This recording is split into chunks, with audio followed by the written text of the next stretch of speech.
Hello, I'm Michelle, and this is our Japanese after 1392 presentation. So the first period is the Muromachi period. This period ushered in a renaissance of Chinese-style ink painting. The Zen sect of Buddhism enjoyed a growing popularity in the early Kamakura period, received the continued support of the new rulers. During this period, sculptures began to lose its Buddhism inspiration. And the first piece is by Ikkyu Sujun, called Calligraphy Period Ikkyu. Ikkyu is one of the key Zen monks in Japanese history. There is not the same degree of concern with balance, precision, fluid beauty, and so on that we see in earlier high-end hiragana work. Instead, we see a confident, bold energy, something expressing power of spirit rather than being about making art. The meaning of the words written in calligraphy are, do no evil, do good. This piece contains thick and bold brush strokes that form Japanese hiragana, and the purpose is to promote a message or act as a form of decoration for interior design. The letters begin in standard script and end in a speedy cursive. The next piece is by Sesshu Toyo, called Winter Landscape Sesshu. Sesshu is one of the greatest masters of the Japanese art of monochrome ink painting. He adapted Chinese models to Japanese artistic ideals and aesthetic sensibilities. His style is distinguished for its force and vehemence of brushstrokes, as well as its intensity of conception. Sesshu's masterful use of visual elements can be interpreted to suggest the message that Buddhism is a path to escape from the suffering represented by the world. Since the artist restricts himself to the black sumi ink, the painting is necessarily only in shades of gray. He uses it with fairly high contrast, so the darkest strokes are very far in value from the smattering of white areas, which Sesshu decides to leave blank. The high contrast emphasizes the cold, harsh, brittle sense of winter. Most of the contour lines used to define the outlines of the forms, the hills, temple, trees, and human figures are heavy and dark. An image of a snowy landscape might be shown as soft, but this image conveys the sense that we're out in the cold. The landscape is of a hard, icy mountain ridge rather than a soft, snowy wood. Okay, so here are some details of the brushstrokes used as well as the background. And then this is a detailed picture of the way the trees and people are painted.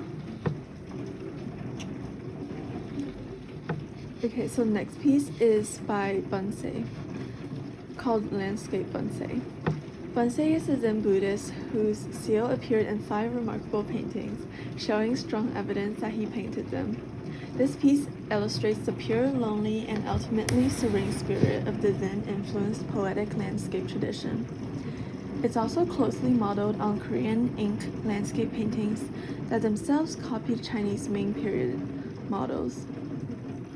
This contains a foreground consisting of rocky land with a spiky pine tree, a craggy rock, a poet sitting in a hermitage, and a brushwood fence surrounding a small garden of trees and bamboo.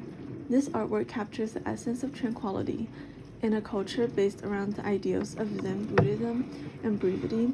The element of space is used often as a means to not create clutter and keep the peace calm.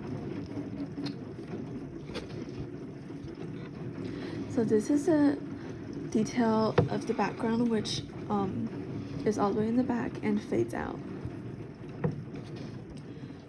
So now we're moving on to the Heian period. This period witnessed a flowering of Buddhist art and architecture and the introduction of esoteric Buddhism to Japan. Early Heian period sculptures inherited and modified late Nara period sculptural forms, while developing new images to depict wrathful, esoteric deities. During this time, wood also replaced bronze as the most common material for making Buddhism sculptures. This is a garden called Stone and Gravel Garden, Ryanji by Hosokawa Katsumoto. Zen Buddhism was disseminated in the West and filters through modernist artists who were fascinated by the minimalistic perspectives and abstracted forms of Japanese rock gardens. There are many different theories as to what the meaning behind this is. Some say that it represents an island floating on an ocean. Others say it represents the Japanese aesthetic concept of wabi and sabi. A more recent theory argues that it is an expression of a pure form of abstraction composition meant to incite meditation. This type of garden consists of rocks and pebbles rather than vegetation and water, and was mainly created on the ground of temples for encouraging contemplation. White gravel often symbolizes flowing elements such as waterfalls, rivers, creeks, or sea, while rocks suggest island shores or bridges. The garden may have been inspired by aspects of both Japanese and Chinese culture. Zen Buddhism is derived from Chan Buddhism in China, emphasizes meditation as a path towards enlightenment. Shinto is an indigenous religion of Japan, focusing on the worship of deities in nature.